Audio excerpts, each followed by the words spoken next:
Hi, everyone. Thanks for signing on to the webinar, Quantification Methodology for CAL FIRE's Forest Health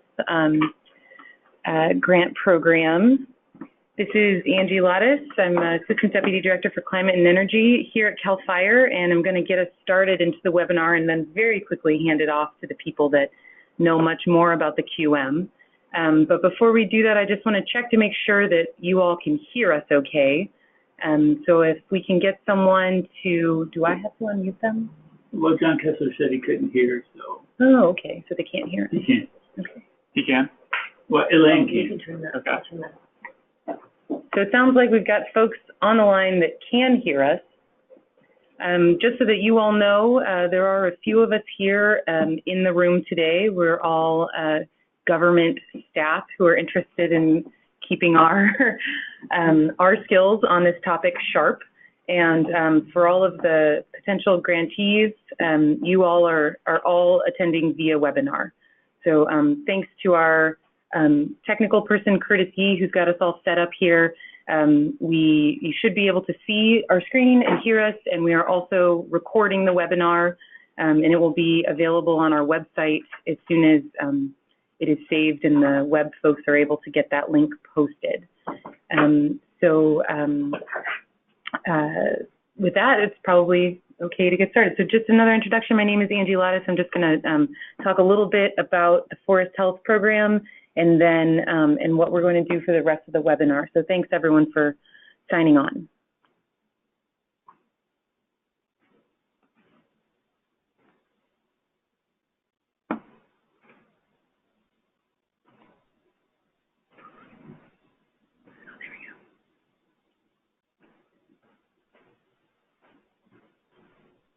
Okay, fantastic. Like I mentioned, I'll just spend a little bit of time, hopefully less than 5 minutes, talking about the Forest Health Program. And then we are here in the room at CAL FIRE with also our contact at the California Air Resources Board. Thank you, Alan, for coming. I'll have, I guess, both Alan and Tadashi can introduce themselves when we hand off the presentation to them. And they are going to share the presentation. So after we talk a little bit about Forest Health Program, Alan will talk about how the program fits as a California climate investment program and about the Forest Health Calculator tool, which CARB put together.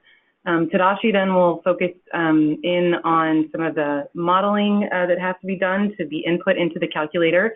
And so we'll have a brief overview of some of the easier things and then an actual example of how you model fuel reduction work for the QM. And then we'll hand it back to Alan to show how you would complete the calculator for when you're ready to submit your application. And then finally, and this is all in the first hour of today's webinar, then Tadashi will talk about the documentation that we've asked you all to send in to us as part of your application so that before we have to report to the Air Resources Board on the emission savings that your project represents, all of our folks at FRAP can do the hard work of recreating the calculations that you submitted. I think we say in the grant guidelines that we ask you to submit everything that would be necessary to recreate those numbers, and he may be able to give you some more clear guidance on that topic there at the end of the webinar or at the end of the presentation. So then that's all during the first hour, and in the second hour we've set aside from 2 to 3. We will open up the line to all of you to ask questions of both Tadashi and Alan. And that, as we've found, there's a lot of interest in this webinar. So to let you know, there are currently 85 people signed on to the webinar. We have about 150 people registered, so we may see that number go up as the time moves a little bit further away from the start time. And so we will likely be taking questions. We will open it up to questions, and we'll likely have to talk more about how that system will run when we get to that point. So again, thanks everyone for being here, and thanks for your interest in the Forest Health Program. So the Forest Health Program here at CAL FIRE is run out of the resource management side of the Department of forestry and fire protection. This is now the fourth solicitation is currently open for Forest Health Grant Program. The first year that the program ran, it was in 2014 and 2015. We had about $15 million and funded 34 projects through that first solicitation. Those projects are still open, and so we're getting close to the close of the first round of awards that were made, which is pretty exciting for me. And for those of you who follow the program, you can look for more reporting on that as we get our first round of projects to close. We then skipped a year and didn't have a grant program in fiscal year 15-16, which often confuses people when they're asking for information about the program.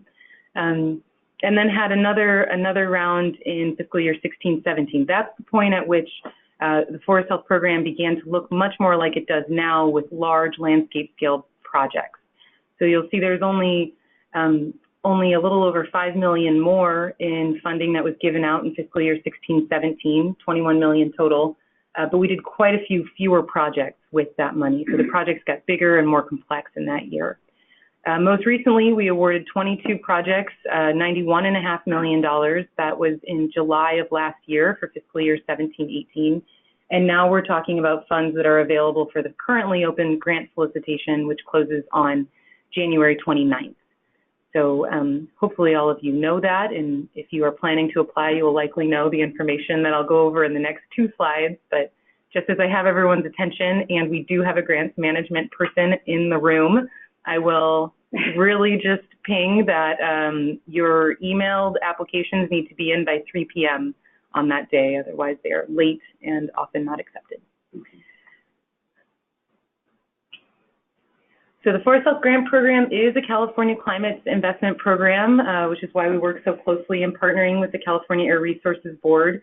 In addition to the land management goals that we have at the department, we also help achieve or work to achieve some of the goals that are put forward through the California Climate Investments Program. So that's where questions about disadvantage and low-income community benefits come in. Also, we're starting to look at the jobs benefits that comes from our grant investments, and also that is why we do greenhouse gas emissions accounting. So that's why we're all here today. And actually, I think hopefully before we unmuted the phone, I said thank you to Alan for pushing us to be a good grant program in setting up this webinar for you all. So the land management goals that we have here at CAL FIRE and that the Forest Health Grant Program work to achieve are pretty plainly stated both in the Forest Carbon Plan and the Natural and Working Lands Plan. We work to increase the pace and scale of forest health treatments across private and federal lands. Currently, our goal is to treat 1 million acres per year. The state and feds have that goal evenly split between state and federal lands. And then in this program, we're really focused on achieving multi-landowner landscape scale projects. So we like to use a suite of treatment activities across a watershed or across multiple watersheds, and really try to have treatments that complement each other to have a cumulative effect that's greater than the sum of the parts.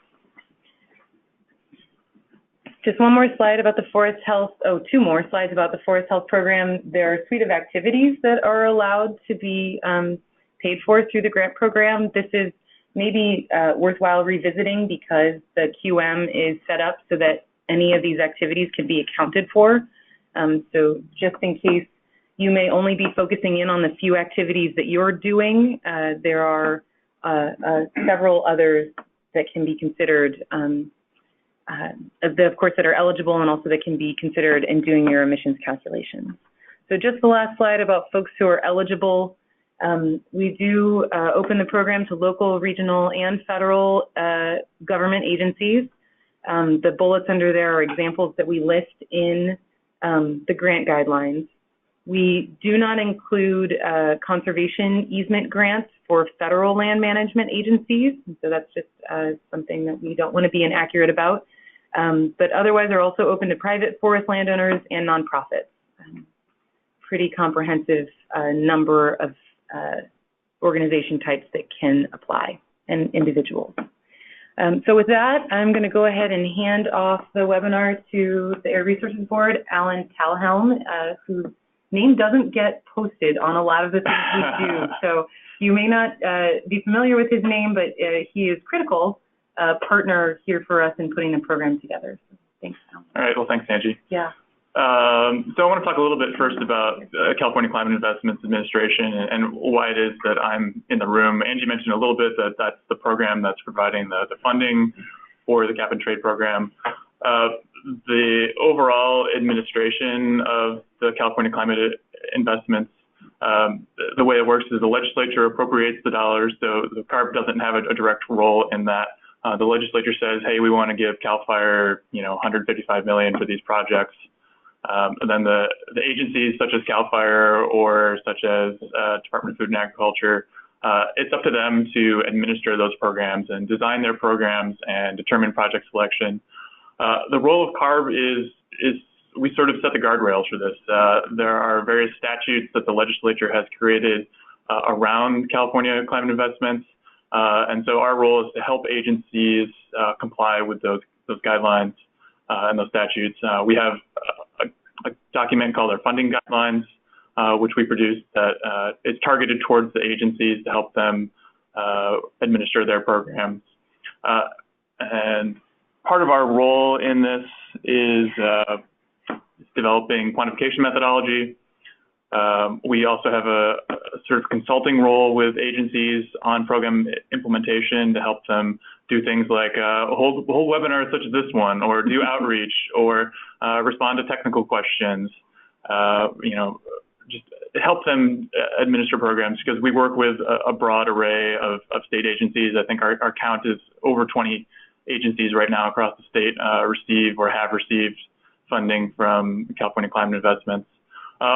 We also take very seriously our role in reporting and providing public transparency and accountability, and that's part of where this quantification methodology comes in. It's a tool for us to get some information about all these different projects that are funded as part of California Climate Investments, and then we turn around and provide that information to the public so they can see what the benefits of these projects are, how cost effective they are, where these projects are in terms of location. Are these all are all these dollars being spread across the state, or are they going to particular areas? And so that's our central role in California Climate Investments.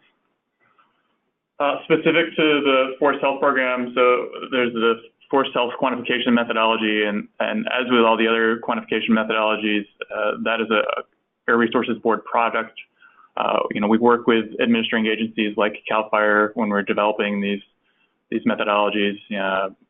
My colleague from CAL FIRE, Tadashi Moody, who's going to be speaking after me, was very central in developing this quantification methodology with us.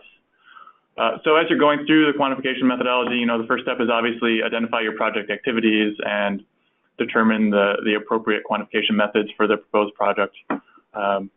We have a calculator tool that we've developed on our website, and there are links to that on the Forest Health Program website. You download that and take a look at that, and that goes along with a PDF file that describes the steps that you go through in implementing the Forest Health quantification methodology. So step 3 would be to use on-site carbon stock accounting tools to determine the inputs for the Forest Health calculator tool. There are some lookup values in step 4 that you would use for the Forest Health calculator tool. And then that all comes out to inputs that you put into the tool, and that will spit you out an estimate of the GHG emission reductions and also some of the other co-benefits that are going to be associated with completing your proposed project. An overview of the greenhouse gas accounting and how it works. Broadly, what we're trying to assess is on-site carbon stock change, as well as any benefits from biomass utilization, whether that be for wood products or for bioenergy. And we're looking at measuring those carbon stock changes at a 50 to 80 year project lifetime. That project lifetime depends on the site class. The more productive sites have shorter project lives.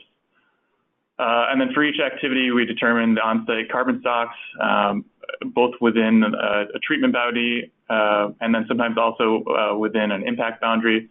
The treatment boundary is defined as the area in which you're actually doing some kind of management activity that's funded as part of the Forest Health Program.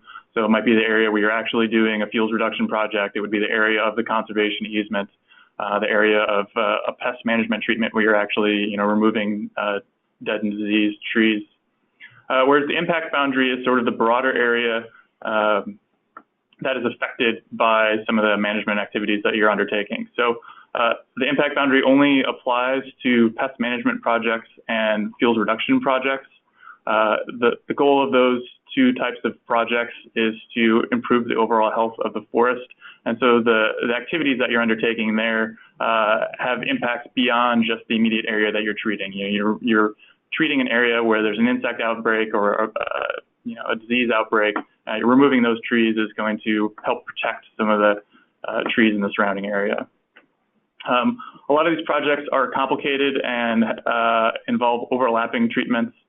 We have rules on that, which I'm going to go over a little bit in the next slide about how to avoid double counting. Some of the project types include both standing live and standing dead carbon pools. Some of the projects include only standing live carbon pools. That depends on the activity type, and that's described more in detail in the quantification methodology. And then we're also looking at determining the carbon stored or the emissions avoided from wood products and from bioenergy generation. And all this is summed up for the overall project area to come out with an estimate of greenhouse gas emissions reductions. So going back to area allocation, so the idea here is you calculate the GHG emissions reductions separately for each area and each activity. And then where the activities overlap, you determine what area to include or exclude in the calculations using a quantification methodology, table 3. So for instance, if you had a forest conservation treatment and you had a pest management impact boundary, you would include the acreage within the overlapping area when quantifying the forest conservation activity, so your conservation easement, and you would exclude the overlapping area when quantifying the pest management activity. And like I said before, this is just to avoid any double counting of the benefits of these projects. So my role in being here today is to go through the calculator. That is a CARB product. Tadashi Moody is going to go through using some FVS and doing some plan map modeling and take sort of a technical deeper dive into those topics. Our understanding is those tools tend to be areas where people have a little more difficulty and have some questions, so we thought we'd try and spend most of the time on that. So by spending most of the time on that, it means that a lot of the other types of projects that don't involve using FVS or FlamMap, we're not going to spend a ton of time talking about those because we want to emphasize the more complicated and difficult parts that tend to trip people up.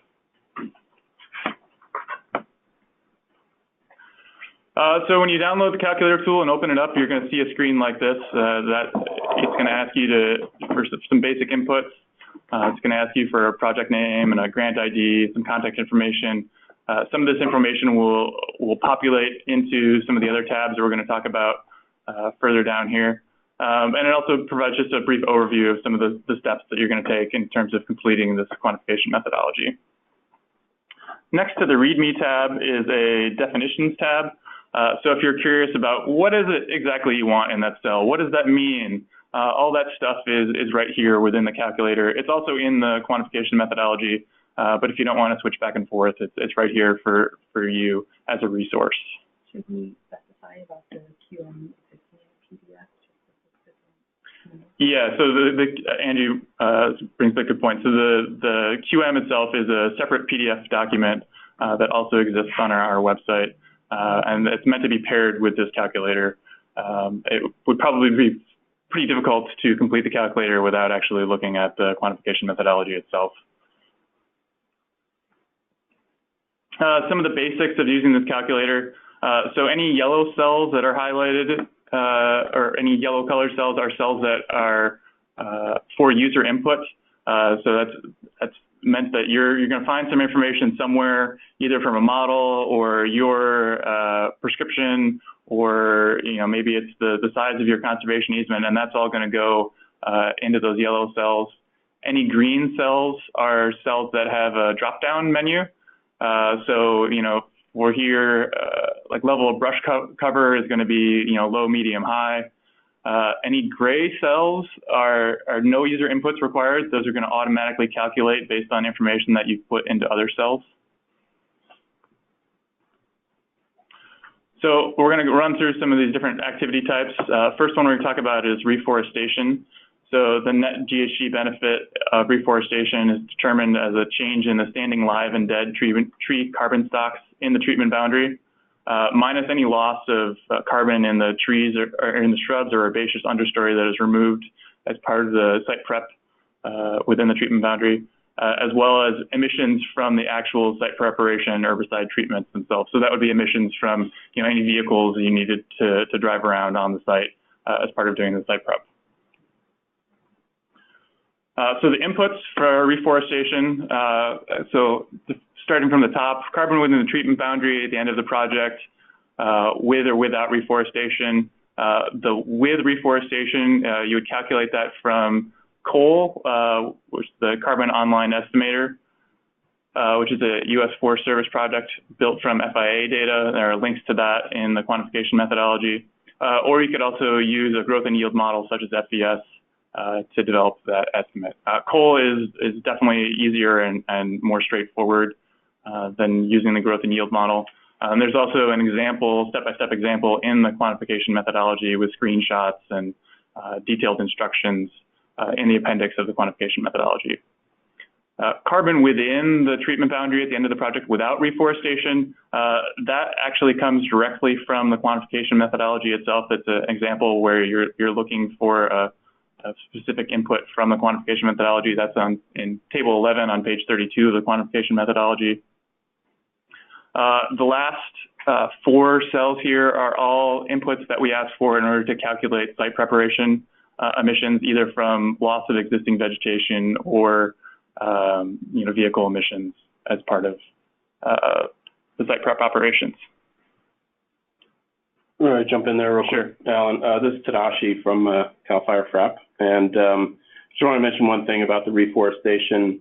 So that number that Alan mentioned there, that comes from page table 11 of the quantification methodology. That is actually so where we consider the baseline. And we've had some comments about how high it is, how much carbon there is actually showing as a baseline. And so I thought it was worth taking a second to explain why that is, why the baseline has a fair amount of carbon in it. When we're developing this, we were considering not only sort of bare ground reforestation, but also sort of degraded landscapes and reforestation that has some standing carbon left within the area, and so developing a baseline that was rooted in data, specifically FIA data, required looking at more than just sort of bare ground. So those numbers are actually based on FIA plots across California that are non-stocked and poorly stocked. And so, poorly stocked can have I think up to 35% stocking or something like that. So, so that winds up, that's why those numbers wind up being a little bit higher than a lot of people expect. Yeah. Thanks for that, Tadashi. All right, so now we're going to talk about pest management. Pest management, the GHG benefit is the change in standing live, only standing live, not dead, carbon stocks in the treatment and impact boundaries as a result of reduced mortality from the treatments. It's minus carbon and any biomass that is removed from the treatment boundary and any mobile combustion emissions from mechanical treatments that you might be doing. One thing I want to point out that's important for applications is that you need to provide some evidence of treatment efficacy. So you need to have some documentation of the pest infestation itself, what it is, and then also evidence that the activities that you're conducting are going to be effective in reducing the mortality from pests and disease. One important tool in that is the National Insects and Disease Risk Map, and that's shown here. There are links in the quantification methodology itself to the online version of that, so you can get in there with a little bit of higher resolution and and see what the risk is for a particular watershed that you're going to be working in. The calculator inputs, one thing I want to point out is that the first two rows are looking at the acreage, both for the treatment boundary. So again, that's where you're actually conducting the active management and doing any kind of removal or thinning. And then the impact boundary. So that would be the area where there's a improvement in tree health as a result of the treatment. Pest management is another project type or activity type that you can use coal or a growth and yield model to complete and to get the estimates of carbon.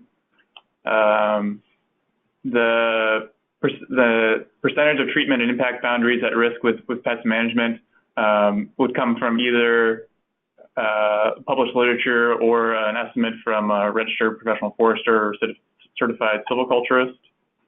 The percentage of treatment and impact boundaries that are at risk without pest management, that comes from the risk map or some sort of published literature, or again, an estimate from the professional forester or certified silviculturist.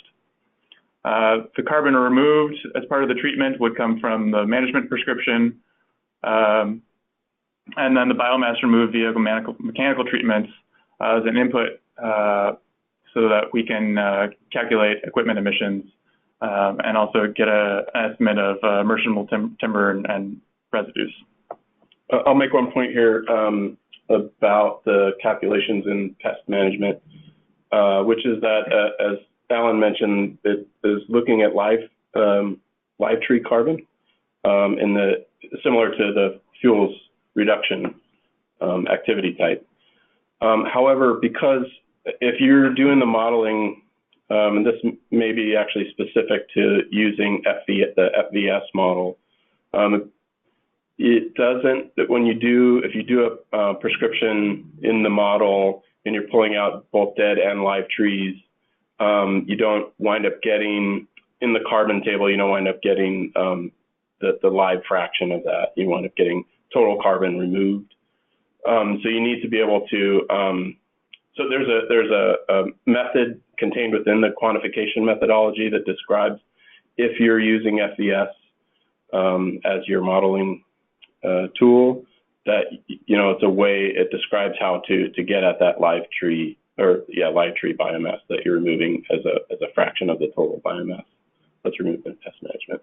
It's just sort of a little special thing with pest management if you're doing the modeling in FVS. Yep.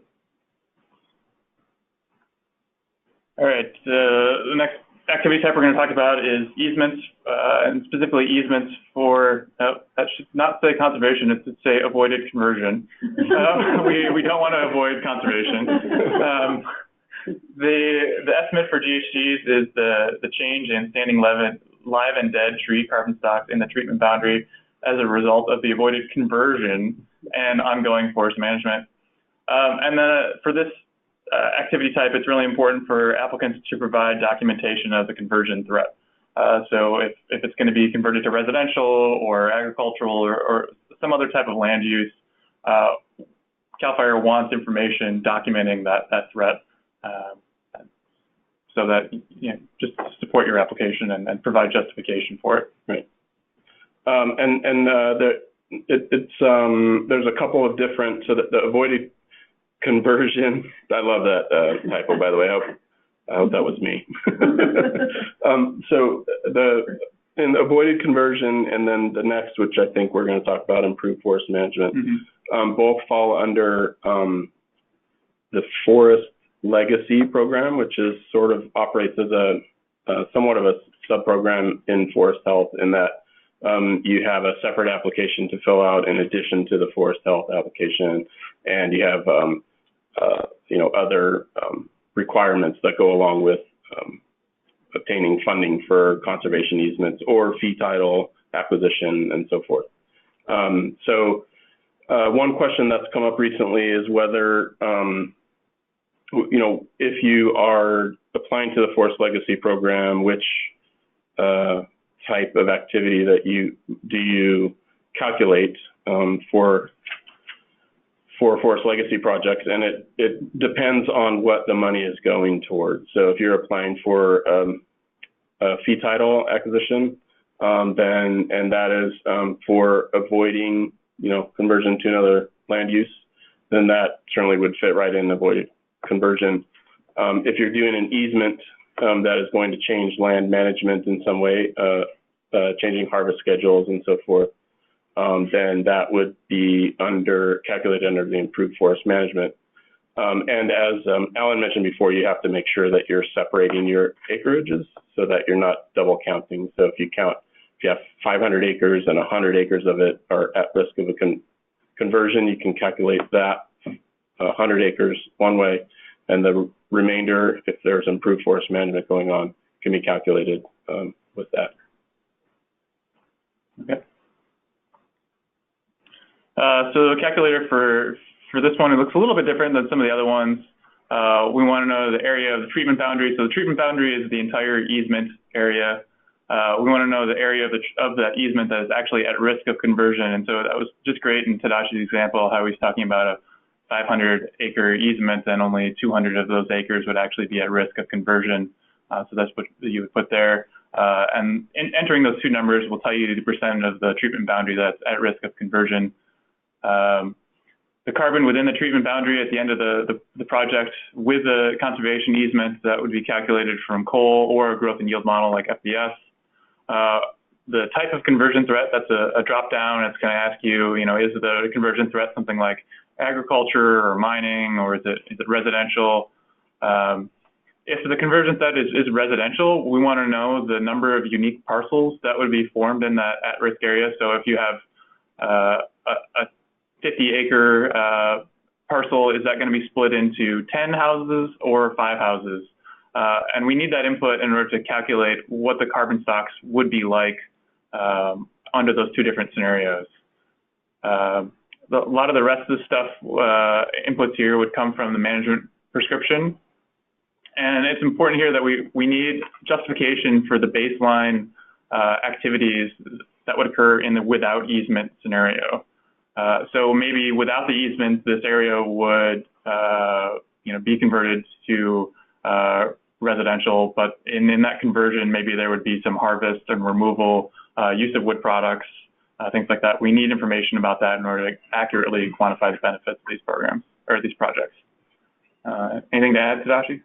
No, that's pretty much captures it, I think. And one of the things that folks found a little bit confusing in the avoided conversion, which is part of why we added it helped that we added improved forest management last year, is that in some cases with avoided conversion, with forest management, you might have, it might look like an omission because you're in the baseline scenario, you're actually harvesting less, and then you're actually in the project scenario harvesting more. So that if you kind of read those entries carefully with avoided conversion and make sure you're capturing what would happen in both baseline and project scenarios. Right. Keywords in a lot of those bottom boxes are the with conservation easement and the without conservation easement. So you need to read those carefully. For improved forest management, it's very similar. The net GHG benefit is the change in standing live and dead carbon stocks in the treatment boundary as a result of changes in forest management, and that's relative to business as usual. And again, here for applications, it's really important to provide documentation of what the business as usual management practices would be for this land. What are the harvest rates in this area, relative to the current stand stocking? Things like that. What are the markets like, and what is common practice in that area? Yeah, we don't necessarily require something like a common practice, which is associated with carbon credit projects, offset projects. So it's incumbent upon the applicants to make the case that their easement or improved forest management is an improvement over what would actually was a legitimate possibility of happening in the baseline scenario.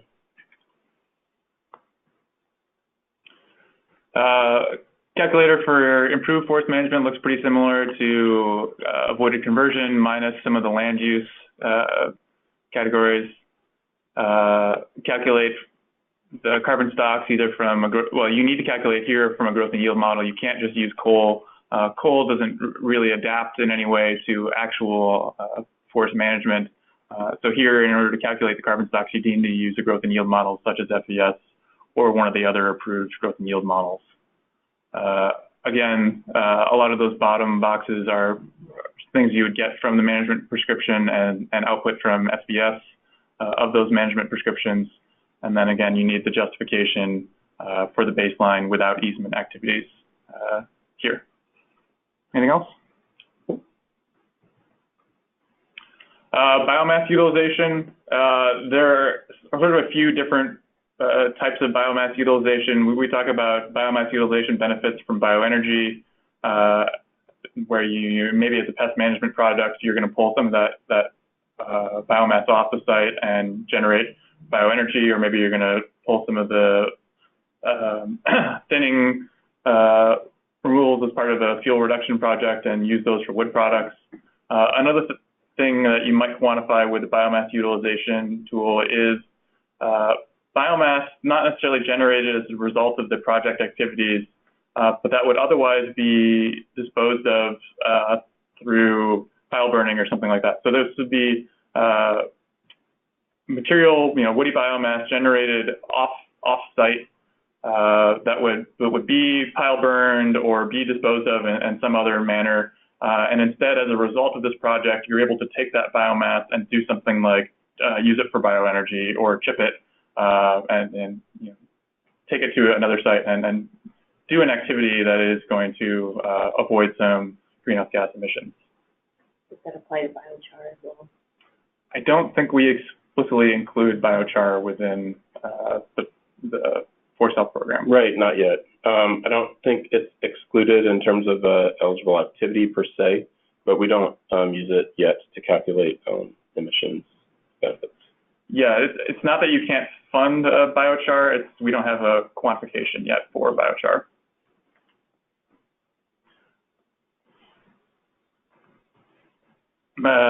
So for the wood utilization component of this, if you were going to take some of the biomass removed from your site and send it to a mill for the process of creating wood products, we wanted to know how much biomass are you removing as part of implementing a reforestation, pest management, or fuel reduction activities. If you're doing a conservation easement, you've already entered that information into those sheets, and they will automatically be input into those gray cells there, and so you won't need to draw those activities again. One input we want to know is mill efficiency.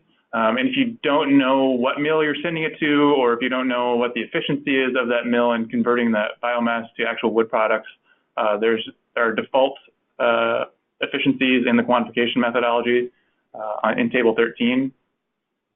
And then if you know the actual products that are going to be produced by the mill in terms of the percentage of the biomass that's going to go towards lumber or OSB or paper, we want you to put that information in here. If you don't know, that's okay. You can just put 100% in the miscellaneous products bin, and that sort of takes statewide averages for product distribution and assumes that your mill is just going to be doing what the average mill is doing across the state.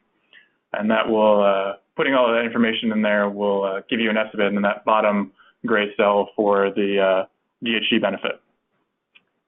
Yep. Oh, keep on. For bioenergy, one thing I want to point out is there are two pathways here. There's one pathway for generating electricity via combustion. So that's the direct burning of biomass in an energy plant. And the other would be for gasification.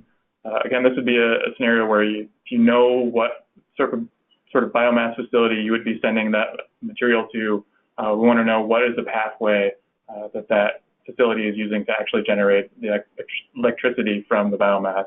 And we're asking for that because these two different pathways have different emissions associated with them. So we need that information to calculate the benefits of these activities. And you see a number of gray cells on here. Again, that's just information that's coming from other sheets in the worksheet, and that'll automatically be input into this sheet. And then for fuels from outside the project area, again, this is where you're avoiding emissions from things like pile burning or landfilling, and you're able to take that material and use it for bioenergy or use it for wood products as a result of this activity. That information would go here, and your estimates of how much biomass would be burned or landfilled or left to decay.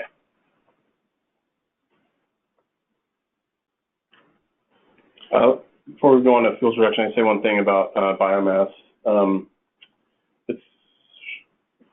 I think most people will note that any of the sort of yellow user entries in the biomass tab, utilization tab, are asking for bone dry tons of biomass.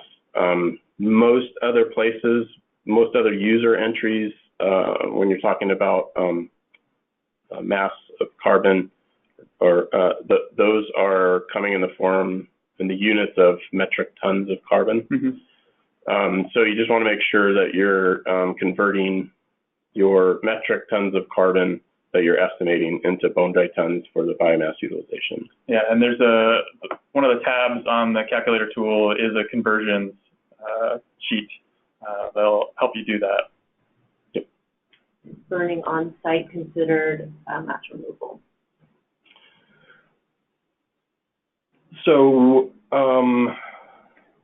this is not necessarily, yes, it would be burning on site, but it would be from outside of the project area. So if you're doing a fuel treatment, it wouldn't necessarily be the biomass that you would be burning as a result of that fuel treatment. This is more of like, there's a fuel treatment adjacent to this area that's not part of your forest health grant, and you're able to capture that biomass, and because of the forest health grant, you utilize some of that otherwise burned biomass or pile burned biomass and use it for bioenergy or for wood products or something like that. Maybe your forest health project is funding some piece of equipment that will, maybe it's a chipper or something like that, that will let you take advantage of that biomass pile that's adjacent to your project site. Yeah, there's plenty of places where there's piles that have been sitting around for a long time, and if the project itself doesn't generate those piles, you can actually get GHG credit for alternative disposal of those.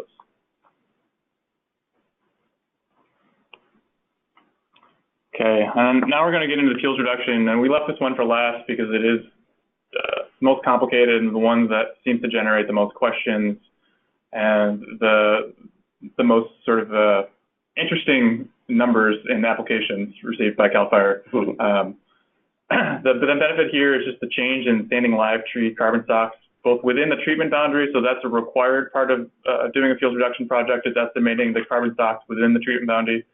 And then an optional part is the impact boundary. So if you're doing a fuels treatment in a particular area, that's going to have sort of a shadow effect on fire behavior in some of the surrounding areas. That's optional. It's a little more complicated, but it can really help in showing a GHG benefit from doing a fuels reduction project. And then also included are any mobile combustion emissions from mechanical treatments. The tools you use from this, one would be growth and yield models such as FBS or equivalent, and then you grow that vegetation for the project life under both the baseline and project scenarios. There's a component of this that's expected wildfire loss of live tree carbon under the treated and non-treated conditions in the treatment boundary. And then also, if you want to understand the impact effects, you need to use FlamMap or an equivalent tool to understand and estimate the expected reduction in high flame length within the impact boundary. An important tool here is the fire probability map, and shows you the fire probability maps and color-coded areas. This is, again, is an online tool. You can find the link within the quantification methodology. And that online tool, in addition to being, a nice pretty map here, will let you draw a polygon for your project area and give you a project area or treatment area specific estimate of the fire probability. I'll actually walk through that here shortly, Okay. so you guys can see how you can extract a fire probability or download the entire map for the state. Inputs here. Again, area, and we want to know the effective period of the fuels treatments. There's a maximum, I believe it's 25 years for the effective period for fuels reduction treatments.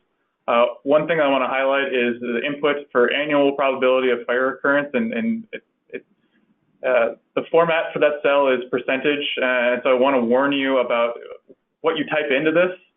If you typed in just the 0.25, Excel is going to convert that to 25%. And a 25% fire probability is going to mean that every 4 years there's a likelihood of a fire. What you actually want to type in is 0.25, and that equates to every 40 years. Right? No, more like 100 years. Yeah. 100 years. So you just be very careful with your syntax when entering this, and make sure the value in that cell matches the output that you're getting from the online fire probability map. Most of the other inputs here are from SBS in terms of carbon stocks that are coming here, and the bottom two cells are inputs that you would get from FlamMap. Everything below the gray bar, sort of 2/3 of the way down that screen, is technically optional, but again, I think CAL FIRE would encourage you to put information in those cells to estimate the effects on the impact boundary, to really get a fuller and broader understanding of the effects of your project on greenhouse gas emissions and wildfire severity. Yeah, it's a fairly involved sort of modeling process. But I'll kind of walk through some of the steps a little bit here today, and hopefully for those of you who are inclined to kind of take that on, I think it's worthwhile, because you can capture, the idea here is that we're trying to capture as much of the benefit as we can. And we know there's elements of these projects that we're not necessarily capturing the entire, benefit of it in terms of greenhouse gas. So that's one of the things that we, this is one of the ways that we try to allow for that. And with that, I think I'm going to hand it off to Tadashi here. Sure. Thanks. So, yeah, the fuels reduction has historically caused the most sort of difficulty, I think, in terms of applications, not least of which is because most of the projects are sort of applying for at least some portion of the funds are going towards fuels reduction. Fuels reduction in particular has been the requirement, as with some pest like improved forest management, is that you actually have to do the growth and yield modeling. And there's some reasoning behind that, and that it's because you can imagine that their fuels reduction projects, in particular, because we're evaluating them over fairly short time spans, meaning 50 to 80 years. And actually, when you're evaluating the fuels reduction for avoided emissions, part of it, it's even shorter. We just look at the efficacy period of that particular treatment. But it's not a guarantee that a fire is going to intersect that treatment in that period of time, that relatively short period of time. And so we have to do this growth and yield modeling to look at how much carbon, to look at with a few more decimal points or a little more certainty of how much carbon we're actually removing and how much we actually expect to save in terms of the probability of fire occurring where you're actually doing that. All of that is not to say that because there may be a low probability of fire, or that you may not get a fire in that short period of time during which that treatment is effective, is absolutely not a reason to not do treatments.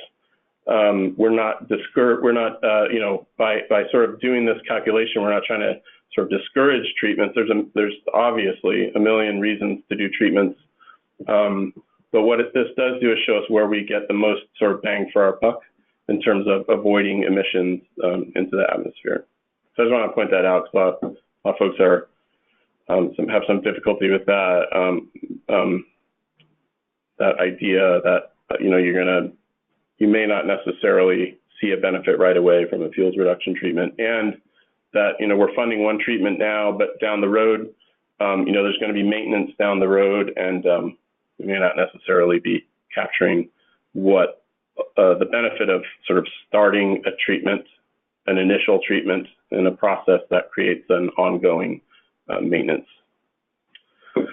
So I wanted to sort of, I'm going to dive into the weeds here on some of the stuff, and some folks here, I'm sure a lot of folks here are either RPFs or modelers or have some experience with some of this stuff. And so I apologize if some of this is rudimentary, but I do get questions on this stuff, on some of these issues a fair amount. So I just want to touch on some of the things that I do get questions about a fair bit. So the first thing, and I'm going to actually exit out of this the presentation. One of the most common questions we get is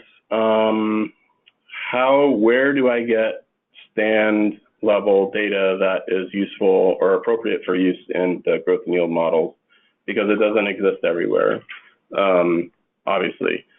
So, not everybody, particularly, private non-industrial landowners don't necessarily have a detailed or recent inventory. So there's different ways to get at it, but we provide sort of two ways for folks to get data, both of which are, if you don't have local inventory, both of those are sort of spatial imputations of data, and meaning it takes data at known points in the forests of California or across the West, and looks at lots of different characteristics that are associated with that particular plot or measurement location, and then finds places that don't have inventory and matches up those characteristics in a statistical way that gives you some level of confidence that that the forest there would be similar to what you would find on that plot. They're not always the most accurate, but they do give us they're pretty unique tools, useful tools, in that it gives us sort of widespread coverage of data that's useful for modeling. And there's obviously uncertainty inherent in that, but I'll show you some of that right now. So it's just like a little, can I shrink this? Yeah. This is just a sample area. It's actually just west of Meadow Valley in the sort of the Plumas National Forest area. Show some reference here. So this, could be a sample project area. I'll probably use this for a couple of different examples, but you have a network of fuel treatments in here, the pink being prescribed burn, the blue being a heavier DFPZ style thinning, and yellow parts being a hand thin and pile. And then there's actually some darker stuff there that's like a mastication. Anyway, this is just sort of an example, but let's say for the sake of argument that we don't have data here. What you could do is download, go to this site, Forest Service. This is the name of it. It's probably hard for you to see. It's called the Fire Lab Tree List. This is one of the approved data imputations that we allow, and it looks like this. Sorry, I'm going to turn this off here.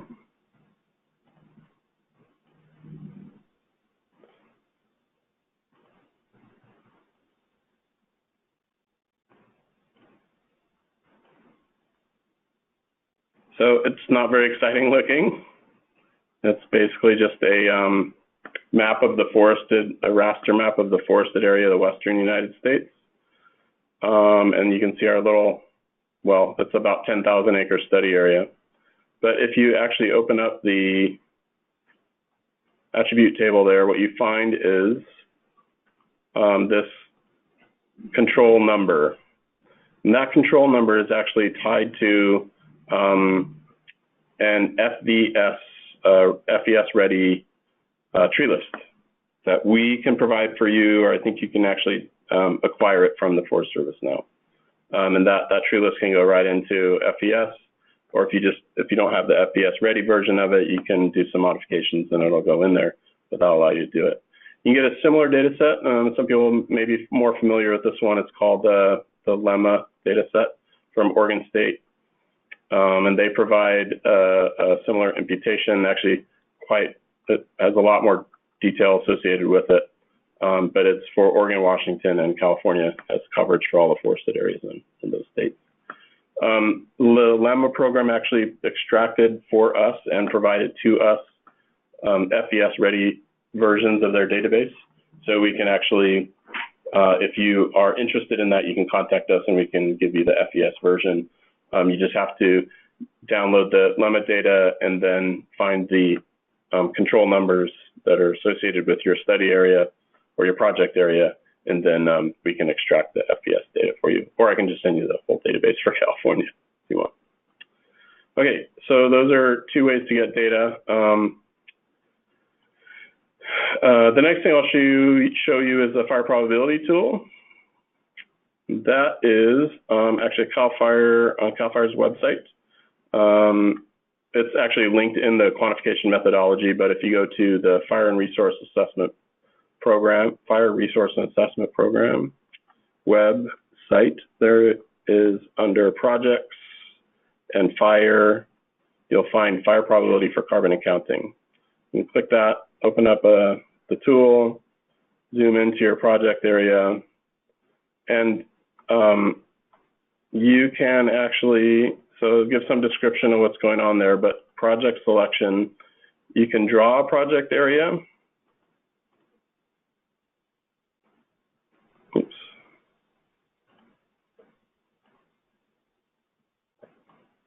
So you can kind of draw a polygon around your project area to get your fire probability and then submit it.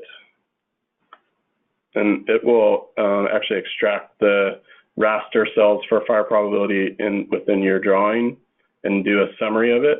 And then you'll be able to actually download that raster data from the website. And there's popped up there. You can see the mean fire probability within this polygon is 0.7%, 0.7%. As Alan mentioned, make sure you put that 0 in front when you're doing the calculator. And then there's a couple of other ways to get at it. You can choose a watershed and then do the same thing. And it will do the extraction for you. You can actually, the third way to do is actually upload a polygon. So you can, if you have a shape file, there's some specific instructions on there too that you can actually upload a shape file and I'll do an extraction for you as well.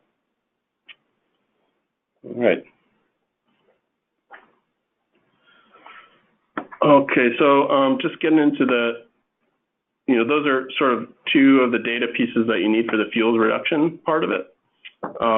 And the modeling itself, FES has got something of a learning curve and we don't have a whole lot of time today to dive too far into it, but I did want to kind of give you a few tips about it for those of you who are just diving into it. The first thing to know is that FES has a fair amount of pretty good documentation on their site. So if you go to the Forest Vegetation Simulator website,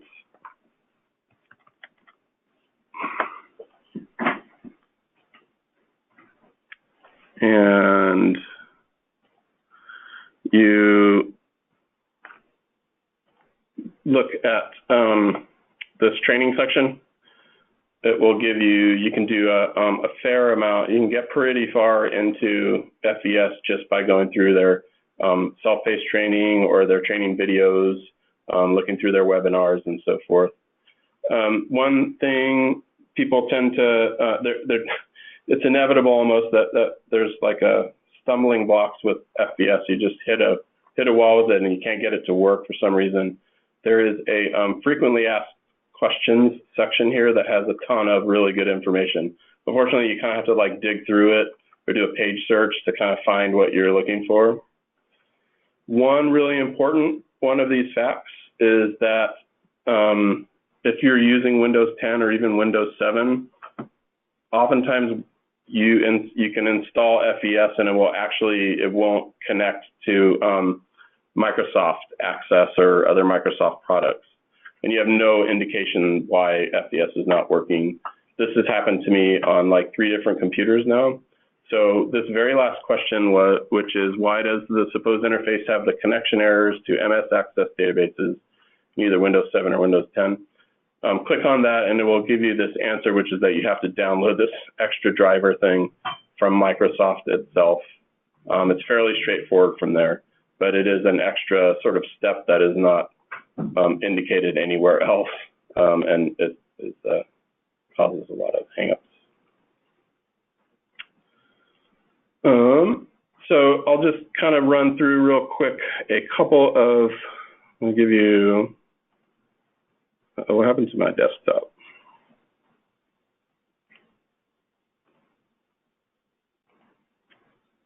Well, this way.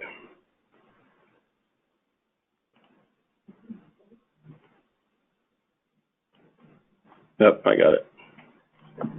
Okay, so a couple of things to know.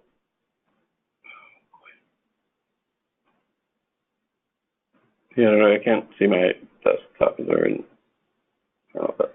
This has been concerning as this has been going on, and it's not viewing your screen. Yeah. You click on this, you can see if you move this out of the way. You can use that, and you can see what the screen is showing. Which it does look like it. That's okay. I can do Get Curtis. this. Okay, sorry for the technical hiccup there, but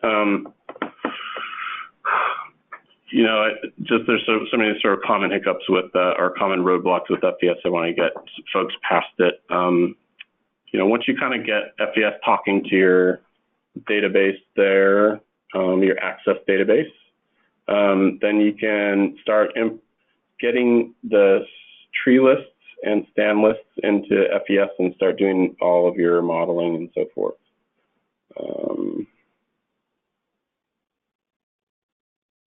Okay, I'm going to pause here for just a second because I need to try and get at my data, which is not visible to me for the moment. So I'm going to pause for just a minute here. Perfect. Okay. Thank you, sir. Okay, so this is like, I'm not going to go through all of the ins and outs of FES, but this is what it looks like. You have to sort of point the shortcut. The easiest way to do it is to point the shortcut at the working folder that you're in. But you can then select stands. You have to point it also at the database specifically. That's done with this locations file, suppose.loc. But I will show you here in just a second. These on the right are all my stands. And those stands are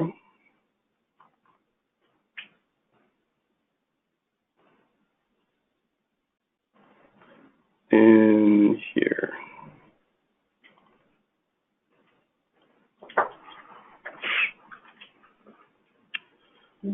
So FES needs two primary tables to work off of. A list of stands or plots. That's this called stand init. There's also an alternative called plot init.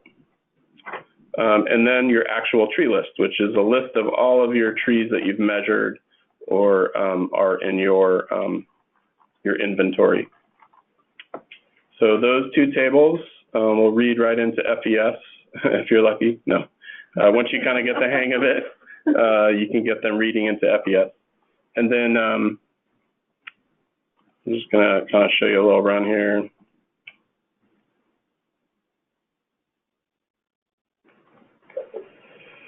So I have all of these stands ready to go. You can set your time scale. Common starting year is it's going to grow. You may have different stands have different inventory years, and you want FES to grow them all to a common year so that the subsequent calculations that it does are all concurrent. So I'm going to make a common starting year of 2015, and I'm going to run it out to 2085. That's 70 years. One important thing to note that some of you may be familiar with is that if you're doing carbon calculations, you have to run your FES out an extra cycle beyond the end of your project. So if you have a 60-year project life, you need to run FES out. If you're 10-year cycles, you need to run it out 70 years. So in this case, I'm putting 70 years so we can look at the 60-year mark, cycle length 10.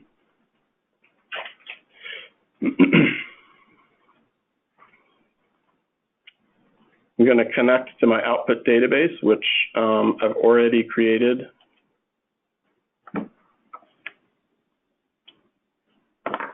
This one called FES. It's a blank database called FES out. And then I'm going to, there's lots of different sort of options here. We recommend a few of them in the quantification methodology itself. Summary statistics table is a fairly important one to be able to evaluate that within your database. Sometimes it can be really hard in FES to dig through the outputs because they're really long text files a lot of times. So you want to be able to do as much of your evaluation as you can in the database. And here's the important one for this. So selecting your carbon reports. So you want to make sure these are checked, build the stand carbon report and the harvested carbon report. This does not necessarily come into play, but it's useful to understand where the FES is estimating the carbon, the fate of carbon, the harvested carbon. We don't necessarily use it in the QM. So here, this is also described in the QM. We're using Jenkins equations, and there's some variability between we recognize that Jenkins is estimating differently than the local FES equations, for those of you who are familiar with that. But we may reevaluate that in the future, but for right now, this is what we're using. And this is also very important. Make sure you use combined as the units. That's metric tons of carbon per acre. There's no indication in the FES output database of what the units are. So there's no units in the field or anything like that. So you have to make sure that you're selecting that properly when you're doing your options before you run. Okay, I will try to make this a little bit quicker. I know it's really dry. I'm going to select this SVS, which allows us to look at what we did. And then for management, there's all kinds of, for those of you who haven't seen this before, are not familiar with it, there's this is a fairly comprehensive system. Planting, regeneration, thinning operations, thin from below, thin from above, thin through a diameter range, salvage and release, mistletoe. So lots and lots of options, and even some of them that may not sound specifically like what you're doing for your project, you can use one of these and almost always sort of make it do what you are, what your prescription is. So here's the fuel treatment specifically, thin from below. All of these, what they're doing is generating keywords for FES to read. So we'll just take this one as an example. You can tell it when to do your thinning. So let's say 2020. Oops. And you can specify your residual densities, your diameter limits in terms of lower and upper, proportion of small trees left, and then this will actually kick another keyword out for what you do with your slash. So, these are things that you need to mess around with or, customize to what your particular proposed project is doing. For the sake of this, I'm going to, I put something together in something called a key or a KCP file, which is a pre-made treatment file or instruction file. And I'm just going to say no treatment. And then we'll run it. Let's call this a test 1.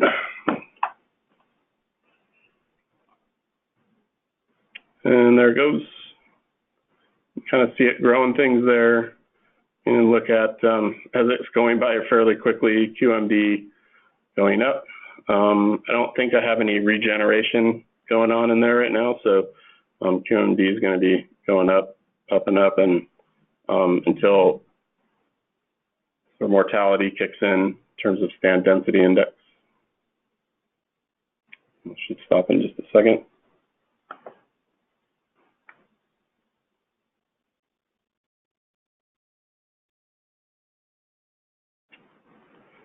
And there we go. So here's one of, I think there was 12 or no, like 17 stands that I just ran.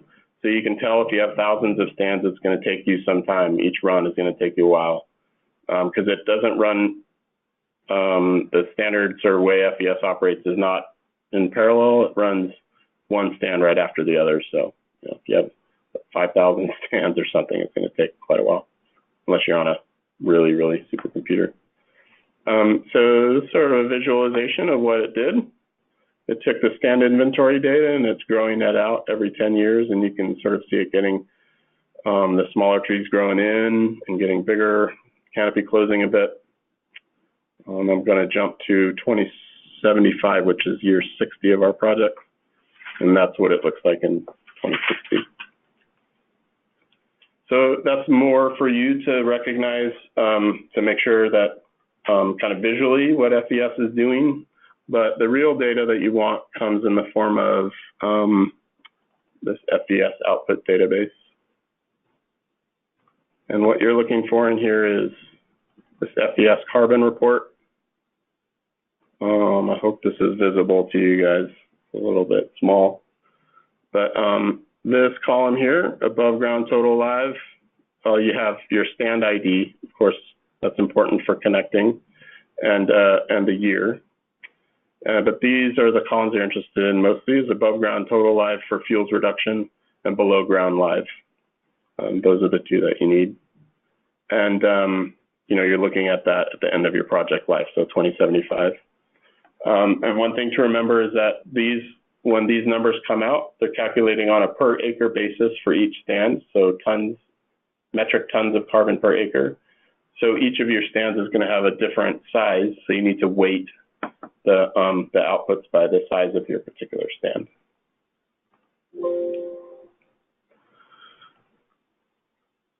And I think I will leave FES there and just really quickly touch on FlamMap. So the idea with FlamMap is that, in incorporating FlamMap as a way to evaluate the impact boundary is that FES only calculates what's going on within a particular stand. So it can estimate what fire is doing within a stand, but it can't look at the impact. It doesn't look at fire spreading from one stand to another. So we know that when you do a treatment, the treatment has not only an effect within the stand itself, but we know that it, the intent of it beyond just restoration of that stand is to protect something perhaps on the lee side or the side of if fire is approaching a treatment on the far side of the treatment, we know there's some protective effect there. Fire will slow down through the treatment and will take some time perhaps to get back up to speed if it makes it through. It may flank around the side of a treatment, and the flanking is a different effect on fire severity. So because FES cannot get at that, we wanted to be able to offer a way to capture that. And that becomes particularly important in networks of treatments. So if you have a big network of treatments that you're proposing, and they can have like sort of a synergistic effect and create a large shadow area, sometimes it's called, then you can try and capture that in FlamMap. So just really quickly, I swear really quickly, I will open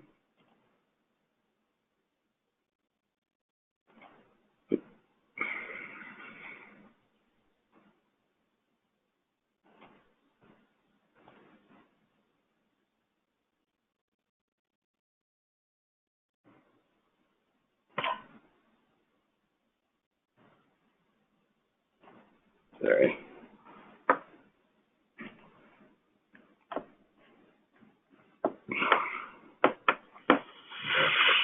The difficult thing when it comes to FlamMap, using FlamMap, is that you're going to have to translate basically between your stand level data and what FlamMap requires, which is several layers of data sandwiched into a one raster, which I'll show you right now. So this is a larger area. That little smaller project area we were looking at before was down here in the lower right-hand corner of this area, Meadow Valley. This is all of the different data that you need to create what's called a landscape file for FlamMap. So you need elevation, slope, aspect, fuel model, canopy cover, stand height, canopy base height, height to the live crown of the canopy, and then a measure of canopy bulk density. So you can imagine that those latter 1, 2, 3, 4, 5 elements are going to likely change with a treatment. So you have to be able to go in and change those characteristics in your landscape and rebuild it in order to run it in FlamMap. You can do that in ArcMap, sort of manual. in ArcMap manually, ArcGIS. There's an extension to ArcGIS called ArcFuels, which is linked in the QM, which actually makes it a little, eases that a little bit and provides some linkages between FES and FlamMap.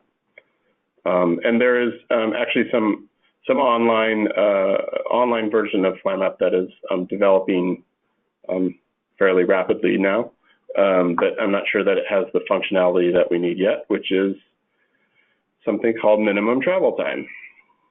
So I'll show you that real quick. For FlamMap, you need a fuel moisture file. Actually, let me show you those.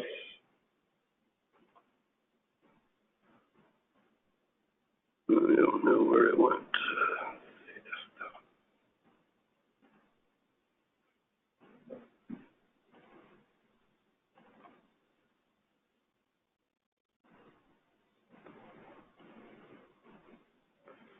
Well, it's not showing up there, but you have to load what's the fuel moisture file. Just basically tells you what the different fuel moistures are in your fire simulation scenario. You give it a domain wind speed, so I'm just putting in 20 miles an hour.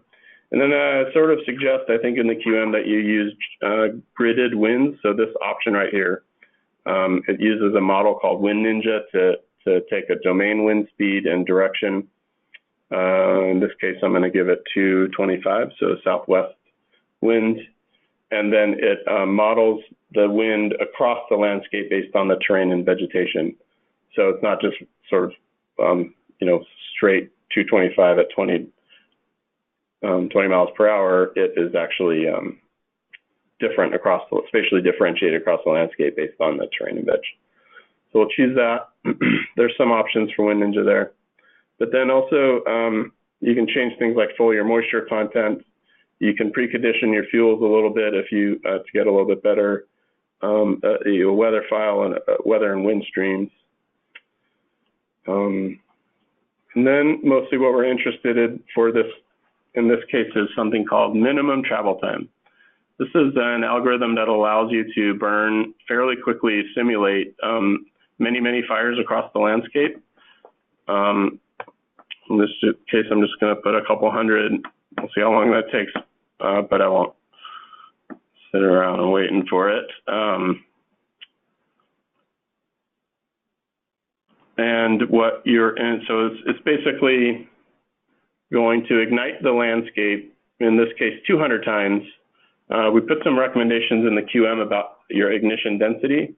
The reason being is the whole idea behind this minimum travel time and random ignition modeling is that you're burning fires across the landscape repeatedly, and you can then look at where fire is occurring more often. So that's sort of a conditional burn probability, meaning like how much more likely is fire to burn in one place versus the other, given that a fire is occurring.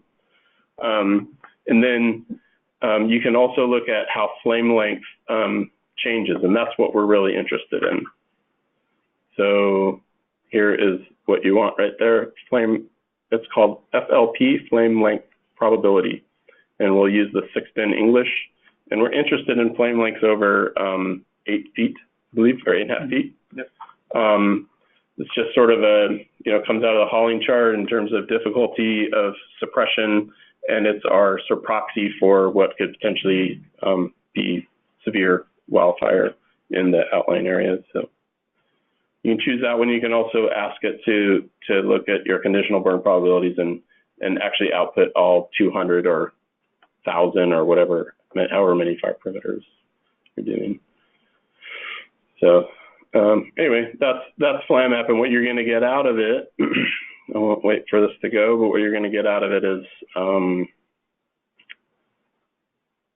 a keep going away. Basically, you're going to get a table of flame length probabilities, and each line is going to have a location associated with it and binned probabilities. And so you were looking for areas where the fire probability is dipping was above 50% and is dipping below 50%. So you're looking at the proportion of the landscape that is lower severity. Yeah, try that one. Thanks. So I'm not sure what happened here, but this is a sort of an empty one, but you get the idea. X position, Y position. So these first two columns are the location of the grid cell. And then the remaining, then the probability of burning, this is the third. And then the last 1, 2, 3, 4, 5 columns, 6 columns are your flame length probabilities. And I think fire intensity levels 5 and 6 are the ones that you're interested in. Okay, so I will stop blabbering now about models, but hopefully I touched on some of the, you can see some of the outputs here. Hopefully I touched on some of the main issues that people have with these models and maybe get folks started on this type of modeling, and happy to take questions about the models themselves. I know I'm running out of time, but I will open one more thing, which is probably, here we go. Okay, so once you kind of do all your modeling, then you're getting into, you're gonna use those models to get at fuels reduction. Okay, so I put some numbers in here that are sort of reflective of some of the projects that, successful projects, at least in terms of the way that they're modeling out.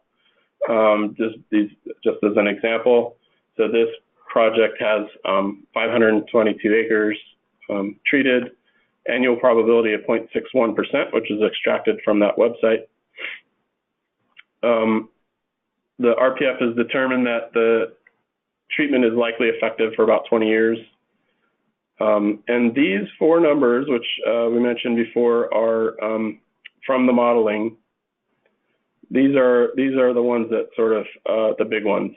So carbon in the treatment boundary with fuels reduction, without fire, with fuels reduction, with fire, and without fuels reduction, and with and without fire. So this is where you're going to sort of see the benefit. You know, what's important to remember that with these 4 numbers, you're evaluating them at the end of your project life.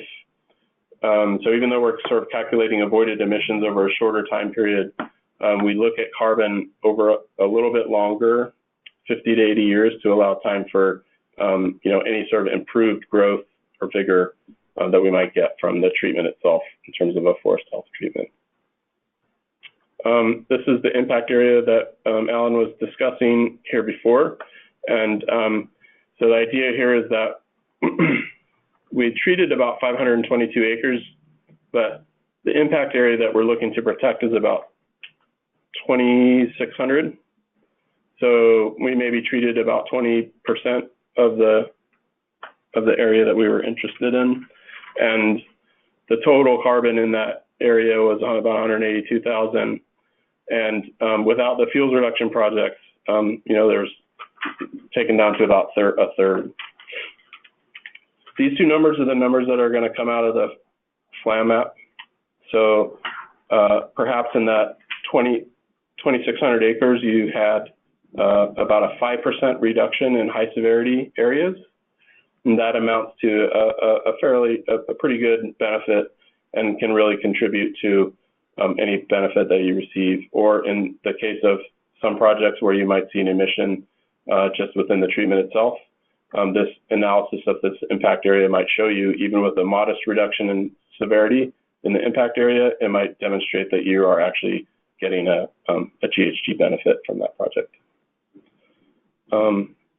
Don't forget to transfer your bone dry tons of biomass removed. It doesn't transfer automatically for fuels reduction, so you got to put that over here, put your inputs in terms of the mill or whether it's going to energy and any additional fuels reduction that you're doing that's not associated with your treatments. Any additional biomass avoided burning. I think that's all I got. So that's about it for the modeling. And I think what we'd like to do now is talk a little bit before we take questions about, you want to talk about that? Go to documentation. Okay, documentation. I'll let you talk about this. Okay. You're the one who actually sees it. Yeah, no, I just figured people are sick of me blabbering on. But basically what we want to be able to do when we review these things is we want to be able to have enough information to understand where you generated the numbers that are going into that calculator. So this checklist kind of gives you an idea. You want your contact information so we can follow up on stuff. Project description, that can be sort of included in your general application, but make sure there's enough information so that we understand what the treatments are, what the sort of activities are that you're proposing, and how that is, so that we can correlate your proposal to what is actually going on in your calculator tool. Then you have to submit the calculator tool itself. And then this is where it gets a little tricky. Electronic copies of spreadsheets supporting the inputs for the Forest Health Calculator tool. It's difficult to know exactly what that means. And then even more vague is this one, any other information necessary and appropriate to substantiate. Basically what we mean is we don't need your entire input-output database if you're doing modeling, but we do probably want your coal reports. If you generate those, you probably want to give us your FVS carbon report that lists the carbon estimated for your stands at the different cycles, in the different cycles. And then any sort of FLAM map, the fire intensity levels files. So those are probably the critical ones. I would also say, you're going to have these raw model outputs for carbon, and then it would be good to, obviously you got to summarize those in some fashion or another. So if you have a spreadsheet that summarizes what's coming out of the model, we'd like to see that too. Again, you just have to think about it like we're going to look at this and we're going to need to understand what it was that you were doing and how you generated those numbers. We don't need to like necessarily redo everything, so we don't need it. In fact, sometimes inventory data may be proprietary, so like we can't necessarily always have the input data, but we do need to be able to understand where it came from. Question regarding avoided conversion in forest easements. You asked to provide documentation of conversion threat. Is that just in a narrative? Yeah, I think some of that gets addressed in the forest legacy application, which we'll see too when we're doing the carbon evaluation. But yeah, it's mostly a narrative form, but you might have some demonstration of how a particular parcel is in danger or is adjacent to something. There's some other projects that have occurred nearby. There might be some demonstrable risk of conversion that you can demonstrate in a narrative form. And another question is, regarding a conservation easement, you did recommend that they use coal to calculate the carbon within the treatment boundary? For an easement? For an easement. For avoided conversion, that's the simplest and most straightforward way to do it. It's not necessarily what you have to do if you're comfortable with FBS and feel like that is a better representation of what is happening on your site. You're welcome to use that.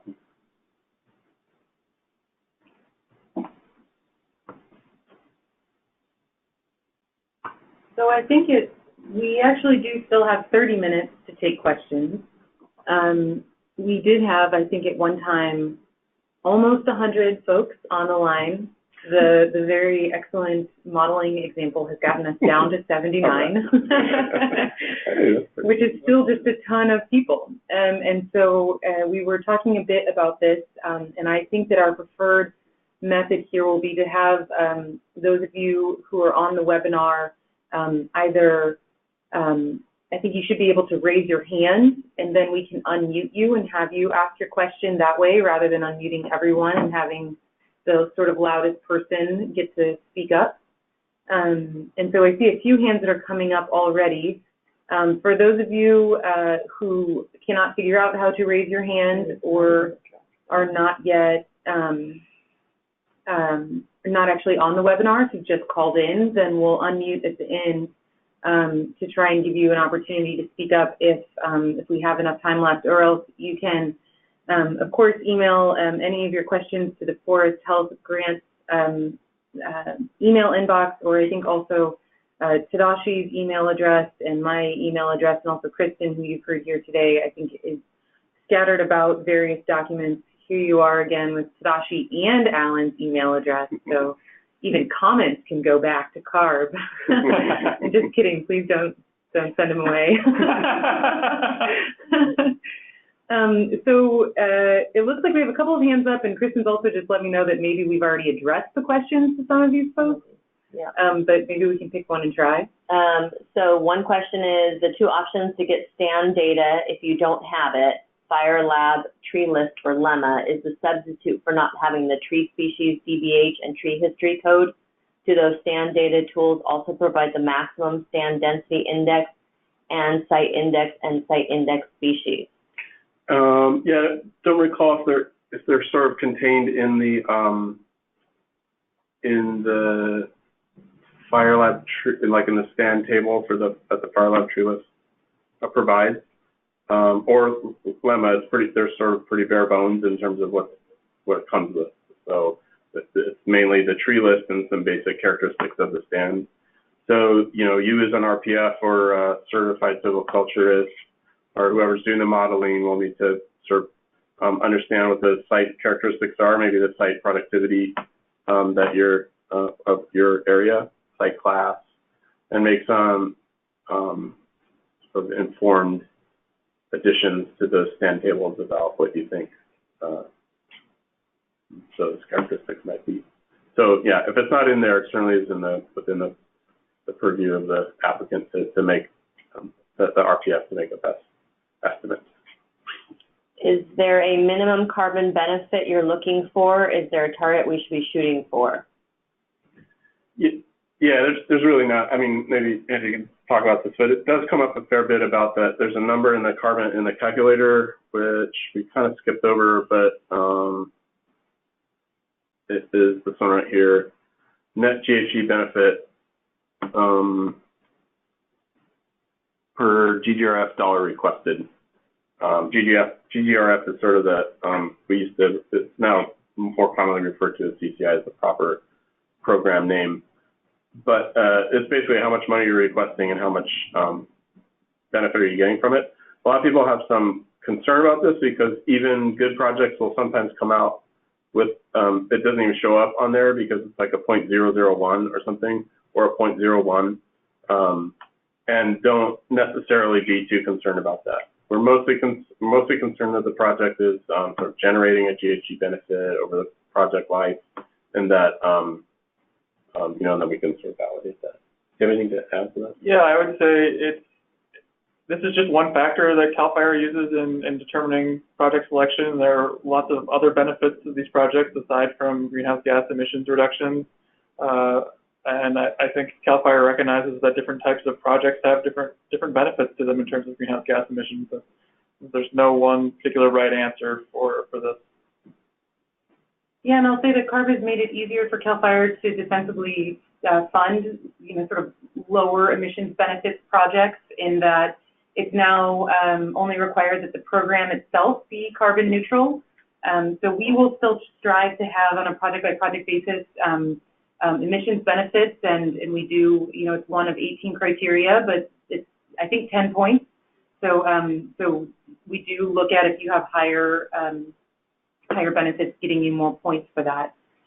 So I don't want to say that it's not important, but it has become much easier to sort of look at all the other benefits. We want to stay as a part of the CCI family, so we want to do our best to perform well. I will say, for all of you out there who maybe have submitted projects in the past, or who have grants with us, or who have worked for grantees who have projects with us, I think we are actually one of the cheaper programs in terms of the cost of gaining a metric ton of emissions benefit, and so great work out there, guys. Yeah, this is one of the most cost-effective programs that we have across all of the California Climate Investments portfolio. Question, is there a way to determine carbon left in a burned forest? Like in the model, after we model wildfire, is that kind of what they're? I'm sure that's what we're looking at. Yeah, so yeah, it certainly will tell you how much mortality is left after you simulate a wildfire, as you would have to do in the fuel reduction calculations. It will tell you how many standing dead trees there are and how much carbon there is contained in them. Yeah, that I think they're getting after the with fire disturbance. And so that's a scenario that you would run in FES to get that number of how much carbon is left in the stand after a wildfire. So, you know, in these fuels reduction projects, there's actually several scenarios that you need to run in FES, several different treatments in order to fill out the calculator. You're running a baseline treatment of, you know, you don't do any baseline scenario where you don't do any kind of treatment and no fire happens. You're doing a scenario where you do a treatment and there's no fire, and then you're doing two scenarios with fire, one with the treatment and one without a treatment. But also remember that the fuels reduction accounting is focused primarily on live tree carbon. That's right. So we're not necessarily accounting for the standing tree carbon that is there. The intent of the fuels reduction is to sort of focus on retention of live tree carbon, reduction through reduction of severity, welfare severity. Okay, a question, does each non-contiguous plot have to be calculated, or can we compile comparable sites that are being treated the same? Yeah, that's a good question. Like if you have a very large, and I think if I'm understanding correctly, if you have a very large steady area with lots and lots of different plots that are, you know, next to each other, it can be fairly computationally expensive and time-consuming to model all of that in an accurate way. I think there's some latitude for RPFs and silviculturists to make calls about data grouping plots and typing larger areas and then modeling that way. In particular, you know, if you're doing the impact area analysis for field reduction and you have a large study area, you need to make an estimate of how much carbon is going to be in that large study area, say 10 or 20 or 30,000 acres or something. It's not, you know, and let's say you have 5,000 stands in that area, it's not really feasible for everybody to be running that detail of analysis. So I think there's some room. You might have to make some justification about why you're doing it, but you can make some assumptions about what the stands are like, maybe some simplifications that you can do, and to project that carbon out 50 or 60 or 80 years. Question is, what treatments would you apply to the impact area of a fuel treatment area? Grow only or grow and burn? Can you read that to me one more time? What treatments would you apply to the impact area of a fuel treatment area? Grow only or grow and burn? Sure. So that's not going to, so you wouldn't necessarily be treating it per se, but in terms of how you model it in like FBS, you are just growing it, but you, as Alan mentioned, you're growing it and then you're burning it in a wildfire, simulated wildfire. So both. So both. Yeah, so you do both. You grow it once without wildfire and see how much carbon was there. Mm-hmm. You know, in the absence of treatment or in the absence of wildfire, I guess there's no treatment in the impact area regardless. Mm-hmm. So grow it once in the absence of wildfire and then grow it again in the presence of wildfire or with the occurrence of wildfire. But it's going to be the same, and actually we kind of see that in the fuels reduction tab. In the impact area analysis, you only need to make an estimate of how much carbon is in the impact area with and without fire, but you don't have to make there's no separate calculation for when you're treating the treatment area. It's the same thing. I'm going to let somebody, I just unmuted, oops. If I can unmute this person. Okay, Destin Blaze, do you still have a question? I do. Do you have a list of professional registered foresters that you could publish that already know how to do all of these calculations and are very familiar with the software programs you referenced? Yeah, I would say there's some folks here probably going to answer better than I can, but you certainly could go to, there's the California Licensed Foresters Association, maintains a list of all the registered professional foresters in California. Some of those foresters are going to be more familiar with the modeling techniques and particular regions of the state than others, but they're all registered, licensed and to practice forestry in California, so you just have to sort of figure out who's most appropriate for your area. And I think maybe the more important question to ask when you start asking around is for a forester who's familiar with the wildfire modeling. So the growth and yield modeling is a basic part of most foresters' jobs, and so they've had some experience with it some time in their career. But finding someone that has the wildfire modeling part is maybe your question to whittle down more quickly to the right folks. And we actually have an RPF in the room who maybe we could throw it to in case you have anything to add to that. I would just say look at the Board of Forestry, the licensed foresters website. There's a list of consulting foresters, so that would get you to a starting list. Yeah, and so just to recap, that's the California Licensed Foresters Association, CLFA, or the Board of Forestry, which the Board of Forestry is actually responsible for issuing forester's license, so that's sort of the more official, I would say, source to start with. Okay. Going to another question, looking at the easement calculator for entering biomass input, you said this data comes from management prescription. What if you don't have that information?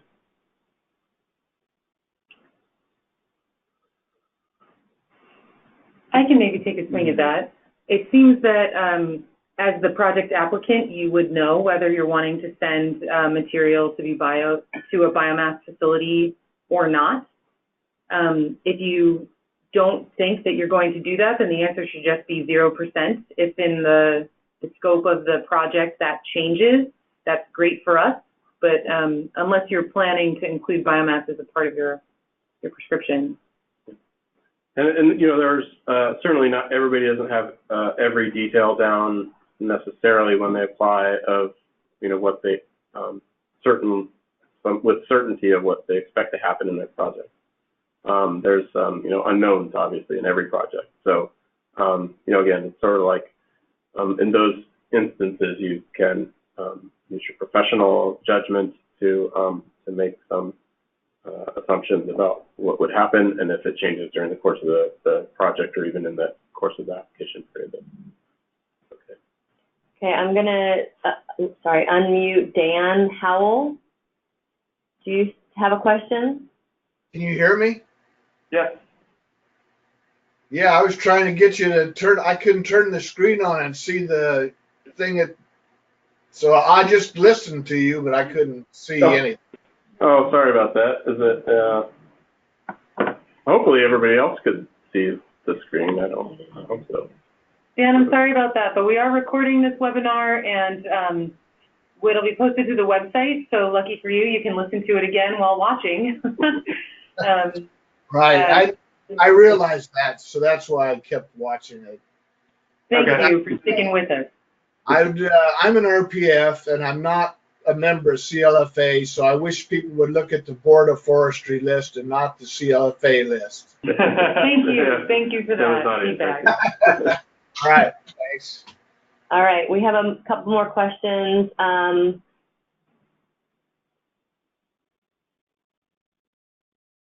How many different fire scenarios are needed to be run for FLAM map? For instance, are we modeling worst case or moderate fire conditions? Mm-hmm. It's a really good question. As it's laid out in the quantification methodology, I wouldn't say worst case, but I think we recommend 95 or 97 percentile. Yeah. Yeah. There's some recognition, I think, in as the science is developing that you know, treatments aren't necessarily always designed to withstand 95th percentile fire, but that in the framework that as we have it now, we want to be able to evaluate the effectiveness of the treatment to moderate fire severity under severe conditions. Do we fill out 2 avoided conversion easement activities, 1 for each? If you had 2 different parcels that were at risk, or... Oh, wait, sorry, hold on.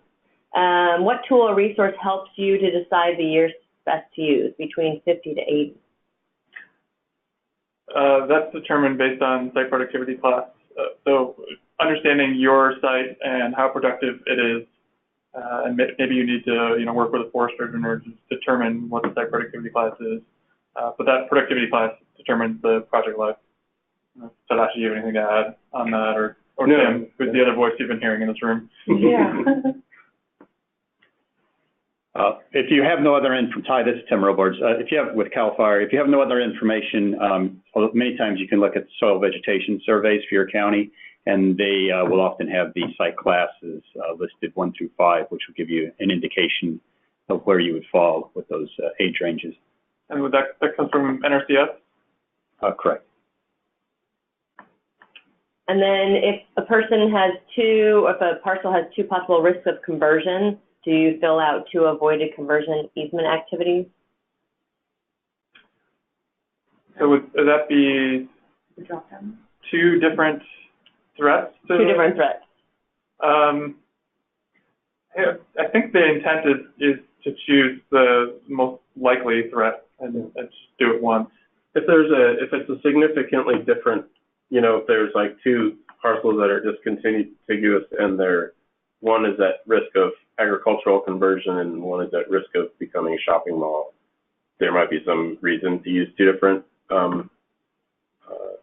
conversion activities. Yeah, The other thing I would suggest is you can look in the quantification methodology and you can see the assumptions that are going into the calculations for the different conversion types, and you could select the conversion type that would result in a large loss of carbon. I'm just going to read this because I'm having a hard time interpreting it. Are going to change the live dead tree presence with the amount of acreage that is now burned due to wildfire. Example, 60% Lake County's baseline is now burned within the last 3 years. Oh. Yeah, meaning like is the fire the probability going to change, or is the inventory data, is that what you're talking about? Probably the inventory data, right? Yeah. Yeah, that's probably not reflected in those two imputed data sets that we're talking about. I think one of them. Yes, inventory. Is 2012, and the other is actually 2009. Although we recognize that's earlier than our. There's a requirement, I think, that the data be no less than 12. Oh, it is. Anyway, neither of those data sets are likely to reflect recent changes to vegetation, but you certainly could, with some professional judgment, make some modifications to the stand data that would better reflect the current conditions that you're trying to model. Yeah, I think that would be a good scenario where if you have a question, please contact us, and we can try to give you some of our judgment about how to proceed. Okay, I'm going to unmute Lisette Velarde. Do you still have a question? Yeah, actually, I'm a program coordinator that works closely with the California Urban Forest Council, and we were really interested in potentially applying this. So, as you guys know, there's a lot of pests in the urban forest at the moment. So you actually just cut out in the middle of your question there. If you wouldn't mind just restating it. Sure. We're really interested in learning how to apply this type of grant to an urban forest setting, because there are a lot of pests in the urban forest. And we know that there's an urban forest program, but we're wondering if we could have these funds apply towards the appropriate projects in the urban forest. Yeah, that's a great question, and thank you for that. I have to say we are huge fans of the urban forest here at the Forest Health Grant Program and the non-grant program part of the Forest Health Program. We work really closely with the Urban and Community Forestry Program, and so I would say that there, as it comes to the top of my mind, are few eligibility criteria that would make you ineligible to apply for Forest Health grants. There are a couple of things that we look for sort of as key eligibility fits. Yeah. One of them is multi-landowner, where I think you might actually do very well crossing across. I know the urban forest usually often work is done across, like tens and hundreds of parcels. And then we like to have a land. Keep it off for a little bit. I think your phone is cutting out because we're hearing you cutting out as well. And maybe this is, in light of there being 7 minutes left, this is something that we could probably have a longer conversation with offline here. The gist of it is that I don't believe there's no reason you couldn't apply.